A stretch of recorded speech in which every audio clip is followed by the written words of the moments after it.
ভালো মুসলমান হওয়ার জন্য কয়েকটি বিষয় লাগবে। নাম্বার 1, ঈমানটা বিশুদ্ধ থাকতে হবে। ঈমানটা কি থাকতে হবে? বিশুদ্ধ থাকতে হবে। আপনাদের এই এলাকাতে চট্টগ্রামে বিশেষ করে আমাদের অনেক মুসলমান ভাইরা আছেন, অনেক মুসলমান বোনরা আছেন, সন্তান হয় না, আল্লাহর কাছে দোয়া করে ঠিক আছে, কিন্তু আবার মাজারেও যায়, যে মাজারে কিছু মান্নত করে, কিছু টাকা পয়সা দেয়, মাজারে গিয়ে অনেকে সেজদা দেয়, অনেকে মাজারে যিনি শুয়ে আছেন তার কাছে বলে, বাবা আমাকে একটা ছেলে দিও, আমার একটা ছেলে সন্তান দরকার। আছে না নাই এগুলা? সাথে সাথে ঈমান নষ্ট হয়ে যাবে, সাথে সাথে ঈমান নষ্ট হয়ে যাবে। ভালো মুসলমান তো পরের কথা, আপনার যদি ঈমান নষ্ট হয়, আপনার যদি আকীদা খারাপ হয়, আপনার যদি বিশ্বাসটা নষ্ট হয়, তাহলে আপনার ওই যে একেবারে মূলটাই শেষ, আপনার নেকামলে করে কোনো লাভ হবে না। এই জন্য ভালো মুসলমান হওয়ার জন্য প্রথম চ্যালেঞ্জ হলো ঈমানটাকে ঠিক রাখা, বিশ্বাসটা ঠিক রাখা। আল্লাহর একত্ববাদ স্বীকার করার মানে হলো আল্লাহর সাথে কারো শরীক সাব্যস্ত না করা। এখন আপনার দোয়া করতে হবে, কার কাছে দোয়া করবেন? আল্লাহর কাছে।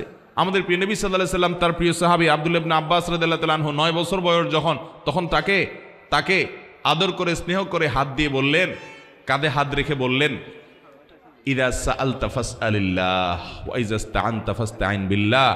তোমার যদি কিছু চাওয়া লাগে আল্লাহর কাছে চাইবা, সাহায্য চাওয়া লাগে আল্লাহর কাছে সাহায্য চাইবা। সাহায্য চাওয়া এগুলো আল্লাহ ছাড়া অন্য কারোর কাছে অলৌকিক সাহায্য চাওয়া যাবে? তাহলে কোনো মাজারের কাছে আমরা সন্তান চাইবো না আল্লাহর কাছে চাইবো? আল্লাহর কাছে চাইবো।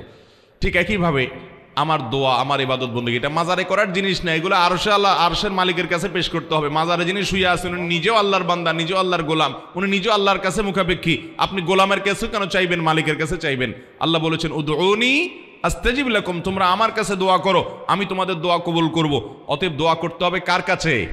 আল্লাহর কাছে। ভালো মুসলমান হওয়ার জন্য ঈমান ঠিক রাখতে হবে। ঈমানের মধ্যে কোনো শিরিক থাকতে পারবে?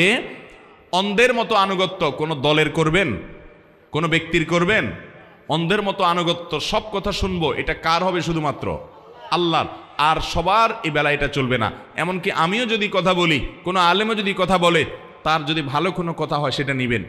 কোনো কথা যদি খারাপ মনে হয়, কোরআন হাদিসের বিরুদ্ধে যায়, তিনি বললেও আপনি সেটা মানবেন। এর নাম হলো মুসলমান। ঈমান ঠিক থাকতে হবে যে আমি কার গোলামি করব, কার কথা শুনবো, কার আনুগত্য করব, কার কাছে দোয়া করব, শুধু আল্লাহর। তিনি ছাড়া আর কেউ হতে, তার সাথে আর কাউকে শরীক সাব্যস্ত করা যাবে। ঈমানটাকে ঠিক করতে হবে ভালো মুসলমান হওয়ার জন্য। 1